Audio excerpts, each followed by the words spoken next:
दोस्तों welcome to money stocks. तो इस वीडियो के अंदर हम लोग बात करने वाले हैं मल्टीपल स्टॉक्स के बारे में। तो चलिए सबसे पहले हम लोग डिस्कस करेंगे जियो फाइनेंशियल्स के बारे में, जहां हमें जियो फाइनेंशियल्स के अंदर कल के दिन आधे % की तेजी हमें देखने को मिल चुका था। 372 रुपीज़ के आसपास हमें क्लोजिंग नजर आ चुकी थी। एक्चुअल बेसिस के ऊपर अगर आपने दोस्तों जियो फाइनेंशियल्स का ड्यूरिंग द मार्केट परफॉर्मेंस देखा होगा तो कंपनी के अंदर कहीं ना कहीं 1 से 1.5% की तेजी हमें देखने को मिला हुआ था फर्स्ट हाफ के अंदर, और सेकेंड हाफ के अंदर गिरावट किया हुआ क्योंकि स्टॉक मार्केट के अंदर हमें गिरावट नजर आया हुआ था सेकेंड हाफ के अंदर, जहां निफ्टी 50 के अंदर ऑलमोस्ट हमें 250 से 300 पॉइंट तक की गिरावट हमें नजर आ चुका था। तो जब भी मार्केट के अंदर बियरिश मूवमेंट आपको देखने को मिलेगा, गिरावट वाला माहौल नजर आएगा, गिरावट नजर आएगा multiple stocks and multiple sectors के अंदर, आपको थोड़ा बहुत पैनिक लेवल नजर आएगा, गिरावट वाला सिनेरियो नजर आएगा, या फिर एक फ्लैट हमें परफॉर्मेंस देखने को मिलेगा। उसी रीजंस की वजह से जियो फाइनेंशियल्स के अंदर कोई ज़्यादा हमें तेजी नजर नहीं आया, लेकिन हमें बड़ी तेजी हमें देखने को मिल सकता था। 3 से 4% तक का तेजी नजर आ सकता था, क्योंकि जो पॉइंट के आसपास हमें जियो फाइनेंशियल्स ट्रेड कर रहा है वो पॉइंट्स हमें अच्छा खासा तेजी आने के लिए हमें एक वेट कर रहा है, राइट। और जब पहले से आपको पता होगा कि हम लोग कितना ज़्यादा जियो फाइनेंशियल्स को लेके बुलिश व्यू आपके साथ रख रहे थे। जब से कंपनी 232 रुपये के आसपास था, यही लेवल के आसपास हमने खरीदारी किया था। और अभी अगर आप आज के दिन तक अगर आप रिटर्न्स कैलकुलेट करके देखेंगे तो जियो फाइनेंशियल्स के अंदर हमें मोर देन 60% तक का रिटर्न्स हमें मिल रहा है। और क्या हम लोग यहाँ प्रॉफिट बुक करने वाले नहीं, ये कंपनी दोस्तों लॉन्ग टर्म के लिए बना हुआ है। ये कंपनी का भी फ्यूचर ओरिएंटेड है, क्योंकि जियो फाइनेंशियल्स की अगर बात की जाए तो इंडिया की तीसरी NBFC कंपनी है। पहले पोजीशंस के ऊपर रैंक कौन करता है? बजाज फाइनेंस रैंक करता है। सेकंड पोजीशंस के ऊपर बजाज फाइनेंस का parent company Bajaj Finserv, and third positions के ऊपर रैंक करता है जियो फाइनेंशियल सर्विसेज। जब बजाज फाइनेंस भी 4 डिजिट पर ट्रेड कर रहा है, बजाज फिनसर्व भी 4 डिजिट पर ट्रेड कर रहा है, लेकिन जियो फाइनेंशियल्स की अगर बात की जाए अभी ये कंपनी सिर्फ 3 डिजिट पर ट्रेड कर रहा है। तो बहुत ज़्यादा चांसेस ये कि आने वाले फ्यूचर में जाके ये कंपनी भी 4 डिजिट पर हमें ट्रेड कर सकता है, राइट। और जो कंपनी का बिजनेस अच्छा होता है दोस्तों, पैरामीटर्स अच्छे होते हैं, तो आप समझ जाना कि वो कंपनी के अंदर कितना ज़्यादा आपको तेजी आ सकता है आप बिल्कुल भी प्रिडिक्ट नहीं कर सकते, या फिर आप बिल्कुल भी सोच नहीं सकते। लेकिन इतना तो तय है, अभी का अगर आप कंपनी का बिजनेस देखोगे तो बहुत ज़्यादा इनिशियल लेवल के ऊपर है, लेकिन आने वाले फ्यूचर में जाके अच्छा खासा कंपनी इन्वेस्टमेंट करेगा, बिजनेस अपना डाइवर्सिफाई करेगा, राइट, क्लाइंट्स को इंक्रीज करेगा, ज़्यादा से ज़्यादा लोन प्रोवाइड करेगा, उस तरह से कंपनी को बेनिफिट मिलेगा। अभी अगर आप इनका बिजनेस देखोगे, इनके वेबसाइट के ऊपर दोस्तों अगर आप विजिट करेंगे तो आपको बिजनेस समझ में आएगा कितना ज़्यादा अच्छा हमें कंपनी का बिजनेस है। ये कंपनी क्या है ना, हाँ फिलहाल में पर्सनल लोन्स के साथ साथ होम लोन्स भी प्रोवाइड करना स्टार्ट कर चुका है, क्योंकि सबसे ज़्यादा जो बेनिफिट्स है, सबसे ज़्यादा जो प्रॉफिट है, सबसे ज़्यादा जो मुनाफा है ना होम लोन्स के अंदर है। और अभी इनकी एंट्री होम लोन सेगमेंट के अंदर भी हो चुका है। तो आप समझ सकते हो कि आने वाले फ्यूचर में जाके ये सेगमेंट अच्छे खासा ग्रो होगा। फिर सेकेंड सेगमेंट है कंपनी का इंश्योरेंस ब्रोकिंग, थर्ड सेगमेंट है पेमेंट बैंक, यानी कि अगर आप देखोगे पेमेंट बैंक की अगर बात की जाए या फिर पेमेंट सॉल्यूशंस अगर आप देखोगे, बहुत ज़्यादा आने वाले फ्यूचर में बिजनेस ग्रो होने वाले, सेगमेंट ग्रो होने वाले हैं, राइट। कहीं ना कहीं अगर आप ऑब्जर्व करके चलेंगे जो भी सेगमेंट्स के अंदर करंटली जियो फाइनेंशियल्स हमें बिजनेस कर रहा है ना, वो आपको थोड़ा इनिशियल स्टेज के ऊपर तो दिख रहा होगा, लेकिन फ्यूचरिस्टिक व्यू के अंदर अगर आप ऑब्जर्व करके चलेंगे ये ग्रोइंग बिजनेस है, ग्रोइंग सेक्टर है एंड ग्रोइंग सेगमेंट है। उस वजह से ज़्यादा से ज़्यादा फायदा हमें जियो फाइनेंशियल्स को लॉन्ग टर्म के अंदर नज़र आ सकता है। उसके साथ साथ ये कंपनी की एंट्री हमें क्रेडिट कार्ड सेगमेंट के अंदर भी हो चुका है। तो आने वाले फ्यूचर में जाके जियो फाइनेंशियल्स का भी क्रेडिट कार्ड आ सकता है। और जैसे क्रेडिट कार्ड ये कंपनी लॉन्च करेगा, बिजनेस अपना डाइवर्सिफाई करेगा, क्योंकि इनको पता है कि कहाँ कौन से सेगमेंट के अंदर स्पेस बचा हुआ है, और वही स्पेस को, वही डिमांड को फुलफिल करने के लिए नए नए सेगमेंट्स के अंदर ये एंट्री करता है। जो कि इनका स्ट्रेटेजी होता है कि छोटा सा कंपनी को बाइंग करेंगे जो कंपनी उस स्पेसिफिक सेगमेंट के अंदर काम कर रहा है और वो कंपनी लॉस मेकिंग कंपनी है, तो वो लॉस मेकिंग कंपनी एक्वायर करता है ये। और जैसे ये लॉस मेकिंग कंपनी एक्वायर करेगा, ये उस कंपनी को, छोटी सी कंपनी को बहुत बड़ी कंपनी क्रिएट करेंगे। उसका फ़ायदा किसको मिलेगा? उसका फ़ायदा मिलेगा जियो फाइनेंशियल्स को लंबे समय के अंदर। और जो लोग जियो फाइनेंशियल्स को लॉन्ग टर्म के लिए कंटिन्यू करेंगे, वो शेयर होल्डर्स को भी इसका फ़ायदा नज़र आएगा, क्योंकि कंपनी का शेयर प्राइस के अंदर भी जंप आएगा।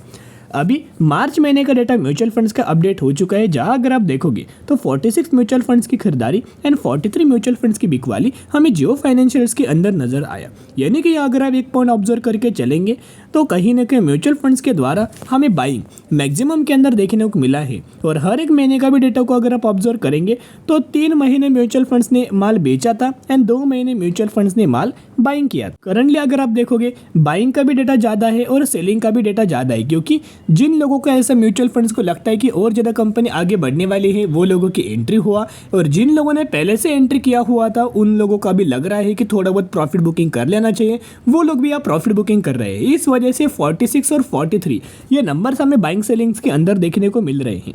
अभी कौन कौन से फंड्स के द्वारा कितने कितने करोड़ की खरीदारी की है, चलिए वो डिस्कस करते हैं। तो सबसे पहले फंड है निप्पॉन, जिनके द्वारा 4600 करोड़ की खरीदारी किया है। फिर आईसीआईसीआई के द्वारा 4400 करोड़ की खरीदारी, यूटीआई के द्वारा 3500 करोड़ की खरीदारी, एसबीआई के द्वारा 2200 करोड़ की खरीदारी, कॉन के द्वारा 17400 करोड़ की खरीदारी एंड एक और यूटीआई का निफ्टी नेक्स्ट 50 फंड जिन्होंने ऑलमोस्ट हमें 1900 करोड़ की खरीदारी हमें किया हुआ है। एंड कंपनी का टेक्निकल चार्ट को अगर आप एनालाइज करके चलेंगे तो जो कंपनी जैसी कंपनी प्रीवियस रेजिस्टेंस को ब्रेक करता है ना, वैसी कंपनी के अंदर तेजी आता है। भी देखेगा ये कंपनी का पहले प्रीवियस रेजिस्टेंस था, राइट। जैसी कंपनी ने रेजिस्टेंस को ब्रेक किया या होल्ड किया, राइट, या कंसोलिडेट किया, और जैसे इस पॉइंट के ऊपर कंसोलिडेट किया और जैसे कंसोलिडेशन के बाद जैसे निकला, आप देख सकते कितना बड़े हमें तेजी नजर आया। ये कंपनी 260 रुपये पर ट्रेड कर रहा था, डायरेक्टली कंपनी 330 रुपये पर ट्रेड करने लगा, राइट। अभी अगर आप ऑब्जर्व करके चलेंगे तो सेम सिनेरियो बन चुका है। यहाँ जियो फाइनेंशियल्स का करंटली रेजिस्टेंस क्या है, प्रीवियसली ये रेजिस्टेंस लेवल है, राइट। कंपनी ने क्या किया है, रेजिस्टेंस लेवल को ब्रेक किया है और करंट बेसिस के ऊपर यहाँ कंपनी कंसोलिडेट कर रहा है। जैसे लेवल्स को कंपनी निकालेगा 450 रुपीज़ तक का टारगेट क्विक आपको जियो फाइनेंशियल्स के अंदर दोस्तों अचीव हो जाएगा। तो बिल्कुल भी माल बेचने की गलती मत करना, डरने की कोई बात नहीं है, क्योंकि दोनों मूविंग एवरेज अगर आप देखोगे, एक लाइन ब्लू कलर का है, एक लाइन ब्लैक कलर का है। ये दोनों मूविंग एवरेज मैंने सेटअप किया हुआ है। ये मूविंग एवरेज के नीचे कभी भी दोस्तों कंपनी के द्वारा हमें क्लोजिंग नजर नहीं आता, और जब भी मूविंग एवरेज के नीचे कंपनी क्लोज करेगा तब हम लोग समझ जाएंगे कि थोड़ा बहुत कंपनी नीचे आएगा, क्योंकि थोड़ा बहुत प्रॉफिट बुकिंग भी आ सकता है। लेकिन अभी तक अगर आप देखोगे एक भी कैंडल कंपनी का मूविंग एवरेज के नीचे क्लोज नहीं हुआ है, राइट। मूविंग एवरेज के नीचे क्लोजिंग बेसिस के ऊपर देखने को नहीं मिला है। जब तक कंपनी मूविंग एवरेज के नीचे क्लोज नहीं होता तब तक हम लोग समझ सकते हैं कि अप ट्रेंड लगातार कंटिन्यू हो जाएगा। एंड रिसेंट बेसिस के ऊपर जियो फाइनेंशियल्स का Q4 का रिजल्ट्स का डेट हमें अनाउंसमेंट किया गया है, जहाँ जियो फाइनेंशियल्स का रिजल्ट्स आने वाला है 19 अप्रैल को, राइट। तो जरूर चैनल को सब्सक्राइब करके रख सकते हो, ताकि जब भी मुझे जियो फाइनेंशियल्स का 19 अप्रैल को Q4 का रिजल्ट आएगा ना, 100% मैं आपके साथ शेयर कर दूँ। तो दोस्तों बायोंडी स्ट्रेटेजी अप्लाई करके चल सकते हो। अभी हम बात करने वाले हैं एचडीएफसी बैंक के बारे में, जब 1516 रुपए के आसपास हमें क्लोजिंग नजर आया एंड 1.5% तक का करेक्शन हमें कल के दिन एचडीएफसी बैंक के अंदर नजर आ चुका है। रिसेंट बेसिस के ऊपर अगर आप ऑब्जर्व करेंगे, अभी भी एचडीएफसी बैंक पूरा बिल्कुल भी रिकवर नहीं हुआ है टॉप पॉइंट से लेके करंट प्राइस तक। लेकिन करंट बेसिस के ऊपर भी अगर आप ऑब्जर्व करेंगे तो 12% तक की गिरावट के ही अंदर एचडीएफसी बैंक हमें करंटली ट्रेड कर रहा है। एंड पिछले 5 सालों का चार्ट भी अगर आप देखोगे, सपोर्ट रेजिस्टेंस कंपनी लगातार 200 फेस करता है। ऊपर जाता है तो रेजिस्टेंस फेस करेगा, नीचे आएगा तो सपोर्ट फेस करेगा। जैसे रेजिस्टेंस को कंपनी जब भी ब्रेक करेगा ना, तब समझ जाना कि बड़े तेजी आपको देखने को मिलने वाला है, और ब्रोकरेज फर्म के द्वारा इस वजह से बड़े टारगेट्स हमें दिया गया है। रिसेंटली अगर आप देखोगे खबर हमें आया था, Japan MUFG set to pick 20% stake in HDFC Bank ARM, right, for $2 billion। यानी कि जापानीज बहुत बड़ा इन्वेस्टमेंट करने वाला है, कहीं ना कहीं 20% तक का स्टेक हमें पिक करने वाला है $2 बिलियन को लेके एचडीएफसी बैंक के अंदर। तो आप समझ सकते हो बाहर से फॉरेनर्स बहुत ज़्यादा पैसा इन्वेस्ट कर रहे हैं, लेकिन इंडियन के अंदर अगर आप ऑब्जर्व करेंगे, इंडियन स्टॉक मार्केट के अंदर जो पब्लिक है वो अच्छी कंपनीज के अंदर माल बिल्कुल भी बाइंग नहीं करेंगे, लेकिन जो फॉरेनर्स है उनको बहुत ज़्यादा विश्वास है इंडियन कंपनीज के अंदर, उस वजह से ये बहुत बड़े इन्वेस्ट करने वाले हैं एचडीएफसी बैंक के अंदर। तो आप समझ जाना इसका बहुत अच्छा खासा फायदा एचडीएफसी बैंक को लॉन्ग टर्म के अंदर नजर आएगा। अभी तक तो इन्वेस्टमेंट नहीं किया, अभी तक तो दोस्तों स्टेक परचेस नहीं किया, लेकिन ये सोच रहे हैं, बातचीत चल रहा है। एचडीएफसी बैंक का जो Q4 का रिजल्ट आने वाला है वो 20 अप्रैल को नजर आने वाला है, और रिजल्ट्स के साथ साथ कंपनी डिविडेंड का भी बेनिफिट देने वाली है। Q4 के रिजल्ट्स के साथ साथ ये कंपनी डिविडेंड का भी बेनिफिट देने वाली है। तो जरूर चैनल को सब्सक्राइब करके रखना। और बहुत सारे लोगों को सवाल आता है कि सर अगर डिविडेंड मिलेगा तो कितना मिलेगा, राइट। तो करंटली यहाँ मैंने एचडीएफसी बैंक का डिविडेंड हिस्ट्री ओपन किया हुआ है। यहाँ आप देख सकते हो साल में कंपनी एक बार दोस्तों डिविडेंड का बेनिफिट देता है। 2022 में कंपनी ने 15 रुपीज़ का डिविडेंड का बेनिफिट दिया था। 2023 में कंपनी ने 19 रुपीज़ का डिविडेंड का बेनिफिट दिया था। तो इस क्वार्टर के अंदर 2024 में बहुत ज़्यादा चांसेस ये है कि एचडीएफसी बैंक 24 रुपीज़ से लेकर 25 रुपीज़ तक का डिविडेंड का बेनिफिट हमें दे सकता है। अभी अगर आप ऑब्जर्व करेंगे तो म्यूचुअल फंड्स का डेटा अपडेट हो चुका है एचडीएफसी बैंक के अंदर, जहां मार्च 2024 से डेटा आप देख सकते हैं, एकदम फ्रेश डेटा है, जहां 201 म्यूचुअल फंड्स की खरीदारी एंड 62 म्यूचुअल फंड्स की बिकवाली हमें नजर आया।